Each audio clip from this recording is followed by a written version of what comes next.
오늘 은혜 나누실 말씀 먼저 찾아보도록 하겠습니다. 사도행전 1장 1절에서 5절 말씀 제가 읽도록 하겠습니다. 데오빌로여, 내가 먼저 쓴 글에는 무릇 예수께서 행하시며 가르치시기를 시작하신부터 그가 택하신 사도들에게 성령으로 명하시고 승천하신 날까지의 일을 기록하였노라. 그가 고난받으신 후에 또한 그들에게 확신한 많은 증거로 친히 살아계심을 나타내사 40일 동안 그들에게 보이시며 하나님 나라의 일을 말씀하시니라. 사도와 함께 모이사 그들에게 분부하여 이르시되 예루살렘을 떠나지 말고 내게서 들은 바 아버지께서 약속하신 것을 기다리라. 요한은 물로 세례를 베풀었으나 너희는 몇 날이 못되어 성령으로 세례를 받으리라 하셨느니라. 아멘. 말씀 시작하겠습니다. 오늘 부활하신 예수님께서는 오늘 본문에 기록된 것처럼 40일 동안 이 땅에 계시다가 하늘로 올라가셨습니다. 우리가 일반적으로 그리고 상식적으로 생각해 볼 때 부활하신 예수님께서 변화된 몸으로 이 땅에서 만약에 일을 하신다면 얼마나 많은 일을 하실 수 있을까? 그렇지 않습니까? 시공간을 초월하면서 일을 하실 수 있으니까 우리가 상상하는 것보다 더 많은 일을 충분히 하실 수 있는, 그리고 주님이 다 하시면 됐어요. 그만한 능력이 없으신 분도 아니고 문제는 시간 없는 것도 아니고, 그리고 부활하신 예수님께 또 잡아 죽이겠다라고 대드는 사람도 없을 것이고, 그런데 그러한 일은 일어나지 않았습니다. 오히려 예수님의 부활 후의 상황은 세상이 소동할 정도의 난리가 나지는 않은 것 같습니다. 의외로 조용하게 지나간 것 같아요. 성경의 기록만을 볼 때 예수님의 활동도 그렇게 많지 않았습니다.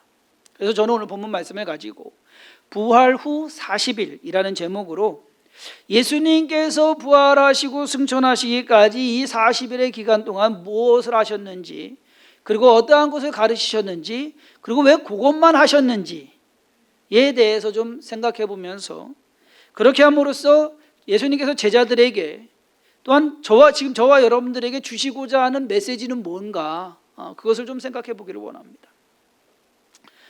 가장 먼저 우리가 40일간의 행적을 좀 찾아보겠습니다. 성경의 기록만을 가지고서 우리가 이야기를 해야 되는데, 우리가 아는 바와 같이 부활하신 후에 예수님에 대한 기록은 그리 많지 않습니다. 자, 첫 번째, 막달라 마리아에게 예수님께서 나타나셨어요. 부활한지 몰랐죠. 향유를 들고 예수님께 가서 이제 향유를 부으려고 가는, 새벽에 간 막달라 마리아와 다른 여인이 이제 있었는데, 막달라 마리아에게 예수님께서 나타나셨습니다. 그리고 부활하신 것을 보여주셨고요. 그리고 막달라 마리아에게 말씀하시기를 제자들에게 가서 전해라, 내가 부활했다고. 그리고 갈릴리에서 만나자고 해라. 예수님께서 부활하시고 나셔서 처음 막달라 마리아를 만나신 것에는 거의 사복음서가 동일하게 이야기를 하고 있습니다. 그러므로 거기에는 큰 이견이 없습니다. 이제 그 다음부터 나오는 것이 조금 애매합니다. 그 다음에 이제 두 번째로 예수님께서 나타나신 것이 누구냐 하면은 엠마오로 가는 두 제자에게 나타나셨습니다. 이 엠마오로 가는 두 제자는 예수님의 11제자, 그러니까 가룟 유다는 이제 아웃이죠. 없고 11제자에 속하는 제자는 아닙니다. 예수님의 가르침을 쭉 늘 따라다녔던 사람들 중에 하나일 텐데, 이 두 사람에게, 엠마오로 가던 두 제자에게 나타나셔서 예수님께서 말씀하시고 나서 기도하실 때 떡을 떼서 나누시고 하실 때 이 사람들이 이제 눈이 밝아져서 예수님을 알아보게 되고 다시금 이제 예루살렘으로 돌아오게 됩니다. 누가복음 24장 13절의 기록에 의하면 부활하신 바로 그날, 당일에 이루어진 사건입니다. 누가복음의 기록에 의하면 엠마오로 가던 두 제자가 이제 다시금 예루살렘으로 돌아와서 제자들에게 이제 그제서야 이제 말을 합니다. 세 번째 나타나신 것이 마가다락방에 있던 제자들입니다. 제자들은 먼저는 막달라 마리아에 의해서 예수님이 살아나셨다라는 소식을 들었어요. 그런데 안 믿었어요. 그 다음에 이제 엠마오로 가던 두 제자가 돌아와 가지고서 또 제자들에게 예수님이 살아나셨다라고 얘기했어요. 그랬는데도 안 믿었어요. 그때 예수님께서 이제 나타나십니다. 그때 나타나셔 가지고서 왜 못 믿느냐? 내가 살아났다. 이때가 제자들에게 나타나신 첫 번째 나타나신 때입니다. 그런데 이때 도마가 없었어요. 우리가 아는 도마가. 요한복음 20장의 기록에 의하면 여드레 후에 여드레를 지나서라는 기록이 있습니다. 8일이 지나서. 그러니까 처음 제자들이 있었던 때로부터 8일이 지나서야 예수님께서 이제 또다시 나타나십니다. 제자들이 있는 곳에. 그러면서 그때는 이제 도마가 있었죠. 도마를 책망하시고 나 만져봐라. 의심하지 말고 믿어라. 라고 하는 말씀을 하셨습니다. 그 다음에 이제 예수님께서 나타나신 때는 디베랴 바닷가에서 예수님이 나타나십니다. 요한복음 21장의 기록에 의하면 디베랴 바닷가, 즉 갈릴리 바닷가에서 제자들이 새벽에 나가서 이제 물고기를 잡는데 못 잡죠. 예수님께서 나타나셔가지고 잡았냐? 못 잡았습니다. 그러고서 제자들 물고기 잡게 해드리고 베드로가 요한이 주님이다 그러자 베드로가 뛰어들죠. 결국 바닷가에서 만나서 모닥불 피워놓고 그리고 생선 드시고 그리고 제자들의 베드로에게 내가 나를 사랑하느냐 3번 물어본 때가 이때입니다. 근데 이때가 언제인지는 몰라요. 시간적으로 나오질 않아요. 그러니까 처음 부활하시고 그 다음에 여드레가 지나서 도마르까지 있는 때에서 만나시고 그리고 그 다음에 이제 맨 끝이 이제 감난산에서의 마지막이거든요. 요 사이 기간 동안 32일 사이에 예수님께서 갈릴리에 있는 제자들을 만나신 겁니다. 그리고 이제 마지막으로 예수님께서는 감람산에서 500명이 보는 가운데 하늘로 승천해서 올라가셨습니다. 이것이 예수님께서 부활하시고 나서 40일 동안 나타나신 그러한 일입니다. 사복음서의 기록을 읽다 보면은요, 사실 마가다라 방에 예수님께서 나타나셨는데 먹을 것이 없냐 그랬더니 구운 생선을 내드려요. 그러다 보니까 이것이 갈릴리에서 일어났던 일과 이 마가다라 방에서 만났던 그것이 이제 이렇게 혼합해가지고 기록이 된 것은 아닐까라고 하는 의문을 갖게 하기도 합니다. 어찌됐든 부활하신 예수님께서 나타나신 것은 40일의 기간 동안에 6번 정도 나타나신 것이 다예요. 매일 나타나셨어도 한 40번은 되는데 그것이 많은 것은 아닐 거거든요. 많지 않게 그냥 뜨문뜨문 나타나신 것. 왜 그러셨을까? 자, 대략 6번의 나타나심 속에서 예수님께서 말씀하신 또는 강조하신 내용들을 이제 살펴보도록 하겠습니다. 첫 번째로는 예수님께서는요 부활하신 것을 강조하셨습니다. 막달라 마리아에게도 내가 부활했다. 제자들에게 가서 전해라. 엠마오로 가는 2 제자들에게도 부활하신 모습을 보여주었고요. 그리고 마가다라 방에 있던 제자들에게도 나타나셔서 내 손을 만져봐라 하시면서 예수님께서는 부활하신 걸 왜 못 믿느냐? 부활했는데 왜 못 믿어라? 처음 가장 먼저 하신 건 거예요. 부활하신 것을 믿어라. 예수님께서는 십자가를 지시기 전에 잡히시기도 전에 벌써 한 3번 정도는 제자들에게 미리 예고를 했어요. 내가 예루살렘에 들어가면은 잡혀가지고 고난을 당하고 죽게 될 것이다. 그리고 나서 사흘 후에 살아날 것이다. 얘기했어요. 했어요. 그런데 안 믿어요. 예수님께서는 부활하신 것을 강조합니다. 내가 부활했다. 그것이 중요하다라는 겁니다. 두 번째로 그 부활은 육신의 부활이다라는 것을 강조하십니다. 누가복음 24장 39절에 보면 내 손과 발을 보고 나인 줄 알라. 또 나를 만져보라. 영은 살과 뼈가 없으되 너희 보는 바와 같이 나는 있느니라. 예수님의 부활은 영의 부활, 영혼의 부활이 아니라, 그러니까 환영이 아니라는 거예요. 진짜 육신, 우리처럼 만질 수 있는 육신이다라는 겁니다. 제자들에게 구운 생선, 그 드시는 것을 보여줍니다. 도마에게 여기 못자국에 손가락 넣어봐라. 옆 창자국에 손 넣어봐라. 이 실제적으로 이 육신이 있다라는 것입니다. 사실 예수님의 이 육신의 부활은 기독교 신앙에 있어서 상당히 중요한 부분을 차지합니다. 왜냐하면 초대교회 때 막 일어나면서 이 육신의 부활을 믿지 않고 영혼의 부활만을 믿는 사람들, 그러한 사람들에 의해서 이단이 나오기 시작합니다. 그래서 정통과 이단을 구분하는 어떠한 잣대로서 육신의 부활이 아주 중요한 부분을 차지하고 있는 것을 우리는 알아야 됩니다. 세 번째로 부활하신 예수님께서 강조하신 것은 복음을 전파해라 라는 말씀이에요. 우리가 잘 아는 너희는 가서 모든 민족으로 제자를 삼아 아버지와 아들과 성령의 이름으로 세례를 주고 하는 이 마태복음 28장 18절에서 20절 말씀도 복음을 전파하라는 것이고, 마가복음 맨 끝에 나오는 것도 마가복음 16장 15절에서 18절 말씀도 복음을 전파하라는 내용이고, 누가복음 24장 46절에서 49절의 내용도 복음을 전파하라는 내용입니다. 그리고 오늘 우리가 읽은 사도행전 읽은 바로 뒤에 나오는 사도행전 1장 8절도 마찬가지입니다. 오직 성령이 너희에게 임하시면 너희가 권능을 받고 해서 복음을 전파하라는 내용입니다. 부활하신 예수님께서는 제자들에게 복음 전파라는 사역을 남기셨습니다. 주님이 하시면 될 거 아니에요? 아니에요. 주님의 일이 아니다라는 거, 이건 제자들의 일이에요. 네 번째 주 내용은 성령님께서 임하실 것이다 라는 말이에요. 오늘 본문 말씀의 내용이 겁니다. 4절과 5절 말씀에 사도와 함께 모이사 그들에게 분부하여 이르시되 예루살렘을 떠나지 말고 내게 들은 바는 아버지께서 약속하신 것을 기다리라. 요한은 물로 세례를 베풀었으나 너희는 몇 날이 못되어 성령으로 세례를 받으리라 하셨느니라. 부활하신 예수님께서는 지난 일들에 대한 말씀은 안 하셨습니다. 안 하십니다. 심지어 베드로를 만났을 때도 말씀드렸잖아요. 너 왜 그랬어? 라는 말 이만큼도 안 하십니다. 부활을 믿을 것과 그리고 능력을 받을 것과 복음을 전파하라는 말씀, 그 외에는 하신 것이 없습니다. 자, 지금까지 알아본 부활 후의 행적들과 말씀들을 종합해 볼 때 부활 후에 40일이라는 시간이 있었지만 그 기간에 비해서 예수님의 행적이나 가르침은 너무나 적다라는 것을 우리는 알 수 있어요. 너무 조금이에요, 한마디로. 사실상 사복음서를 하면은 30세부터 사역하셔서 잡혀서 죽으실 때까지 이만큼이면 부활하시고 나셔서 승천하시기까지도 이만큼에 더 있어야 되지 않을까?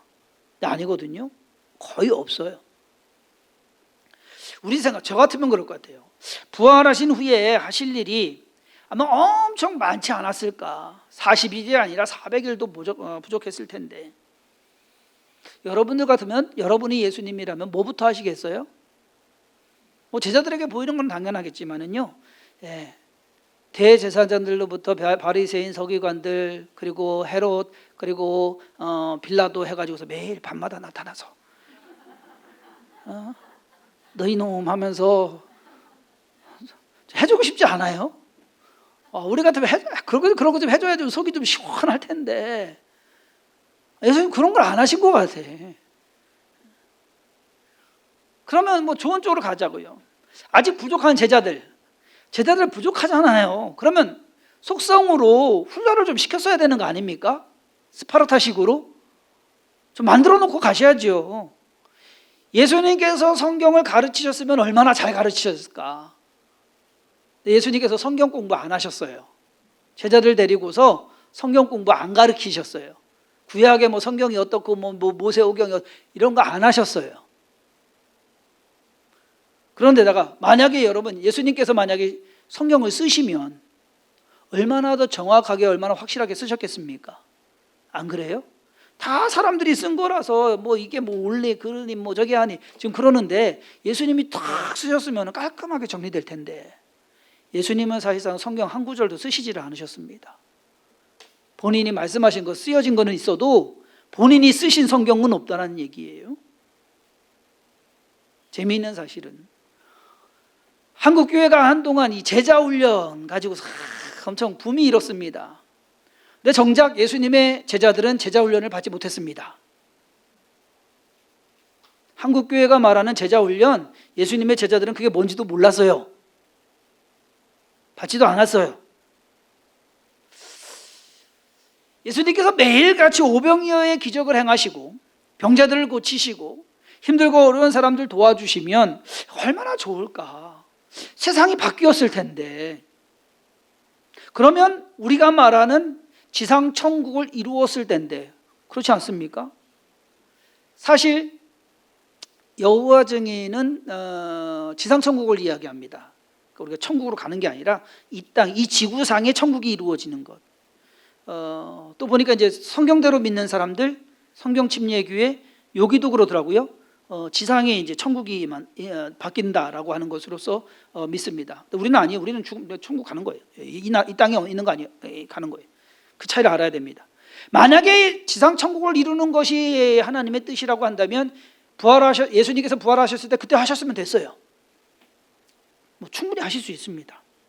아니, 죽었다가 부활하셨는데 이제 죽을 일도 없는데 시간도 많은데 능력도 많고 이 땅에 살아 계시면서 세상을 바꾸셨으면 충분히 하셨을 텐데 주님은 그렇게 하지 않으셨습니다.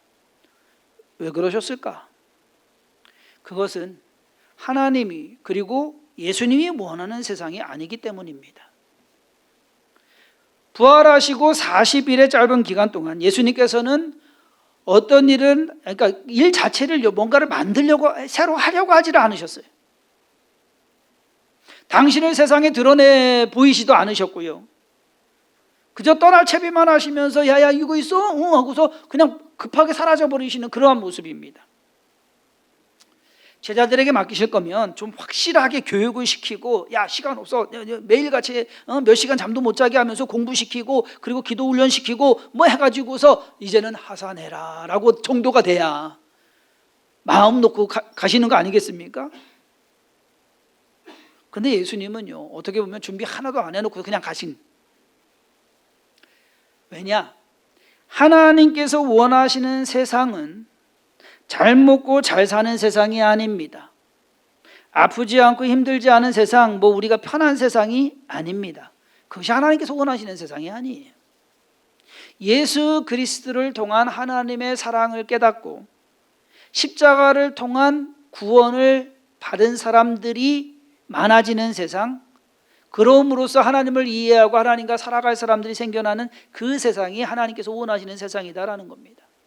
그렇기 때문에 예수님께서는 능력도 안 되는 이 제자들만을 남겨두고 하늘로 올라가실 수 있었어요. 왜? 그들의 지식이나 능력이 중요한 것이 아니기 때문에. 중요한 것은 그들의 기본 자세였습니다. 무슨 말씀이냐? 주님이 원하시는 세상을 만들기 위해 필요한 사람들은 석박사 학위를 가진 사람들이 아니란 얘기예요. 힘이 세거나 재능이 많은 사람들이 아니란 얘기예요. 만약에 그러한 것이 필요했다면요 제자들 안 택했어요. 갈릴리의 그 어부들 무식한 사람들 예수님께서 택하지 않으셨어요. 바리새인들, 서기관들, 이 잘난 사람들, 이 사람들 택했어야죠. 근데 그것이 중요한 게 아니었습니다. 주님이 원하시는 세상을 만들기 위해서 필요한 사람들은 부활하신 예수님에 대한 확신, 부활을 믿고 그리고 주님께서 명령하신 것에 그저 순종하고 따라가는 사람, 그러한 사람들이 필요했다라는 겁니다. 분명 주님께서 승천하실 때 그 모습을 감난산에서 그 모습을 본 사람들은 500명이에요. 그런데 오순절날 마가다락방에서 성령의 충만함을 받은 사람은 120명입니다. 380명 어디 갔어요? 나름의 이유가 있겠죠. 뭐 무슨 이유든 있어서 하겠지만은 분명히 예수님께서 뭐라고 하셨어요? 너희는 예루살렘을 떠나지 말고. 근데 120명만 남았단 말이에요. 380명 가버렸어요. 하나님께 쓰임 받는 사람들은 주님의 말씀에 순종하면서 뭐 잘나고 못나고가 문제가 아닙니다. 능력이 있고 없고가 문제가 아닙니다. 사람들은 그걸 따지죠. 근데 하나님은 그걸 안 따지죠. 왜? 능력은 하나님이 주시는 것이지 사람이 만들어내는 게 아니거든요. 오순절의 성령은 예수님의 명령에 순종해서 예루살렘을 떠나지 않고 기다리면서 기도한 사람들에게 임했습니다. 하나님이 원하시는 사람들은 그러한 사람들이래. 그 사람들은 그저 예수님을 믿는 믿음으로 살기로 작정한 사람들이었어요. 그거면 충분했습니다. 능력은 그 다음이에요. 능력이 있어가지고서 그들을 세우신 것이 아니라 그들을 세우시니까 그들이 순종하고 따르니까 그들에게 능력이 임한 거예요. 우리가 그 순서를 알아야 됩니다.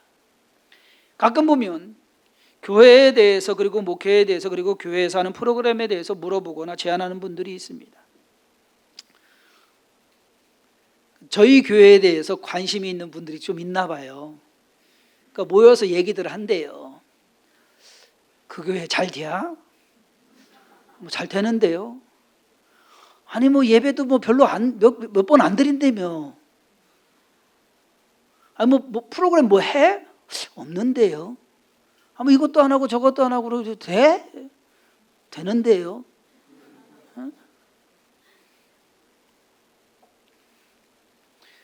요즘 뜨는 프로그램이 이것이고 뭐 기본적으로 제자 훈련은 있어야 되고 뭐 큐티나 뭐 셀 모임을 해야 되고 성경 통독이나 뭐 기도 훈련 같은 것 해야죠. 필요합니다. 필요한데 문제는 자 그러다 보니까 목회자들이요 요즘 유행한다는 그 프로그램들 세미나 들어가기에 급급해요. 세미나 있다 뭐 있다 엄청 많습니다, 여러분.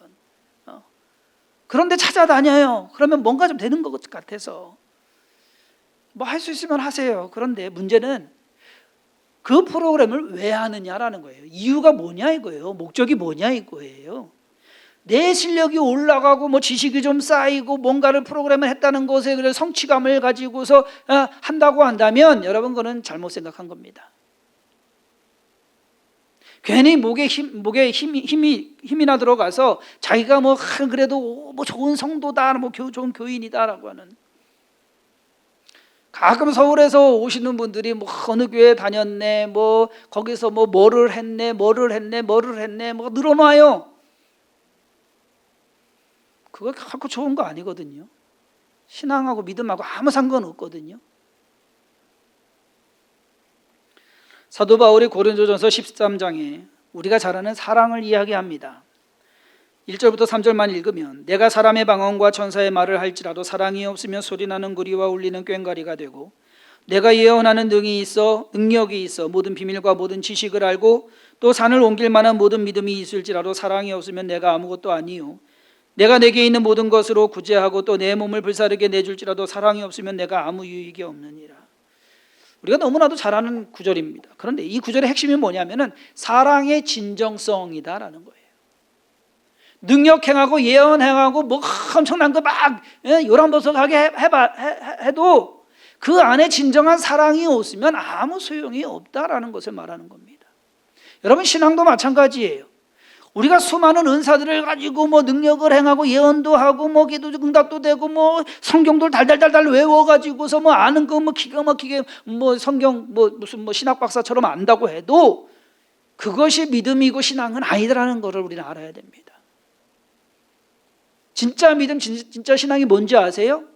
예수님에 대한 진정성이에요. 진실된 마음으로 그저 예수님 믿고자 하는 마음에 주님이 하시는 말씀에 순종하고자 하는 그것.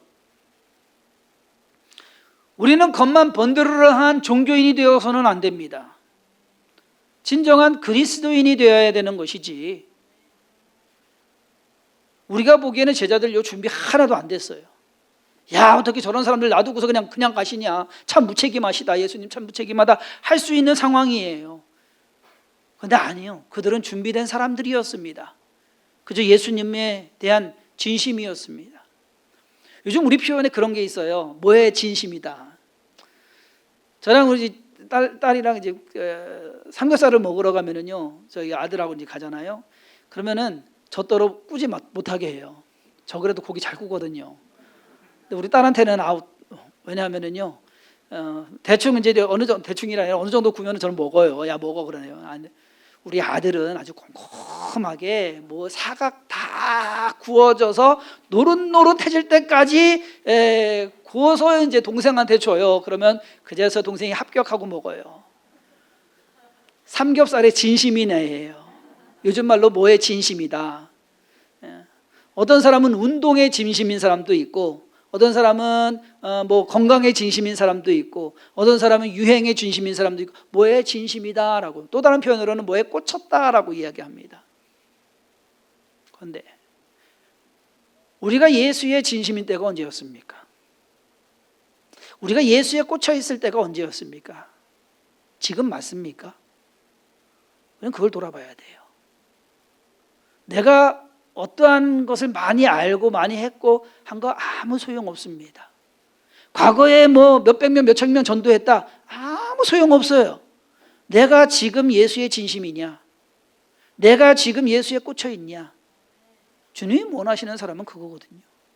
제자들이 그러한 사람들이었었어요. 예수에 꽂혀서, 예수의 진심이어서 예루살렘을 떠나지 않고 오실 성령을 기약 없이 기다려왔던 거거든요. 그것이 열흘이었기에 망정이지 그 사람들은 100일이어도 1000일이어도 기다렸을 겁니다. 왜? 주님이 기다리라고 했으니까.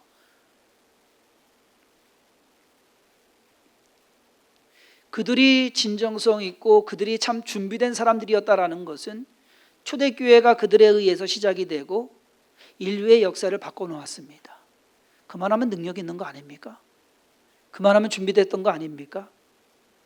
저와 여러분들의 삶 속에서 과연 나는 뭐가 준비되어 있느냐? 성경을 얼마나 알고 뭐 얼마나 저기 했고, 여러분 필요합니다. 뭐 하지 말라는 얘기 아니에요.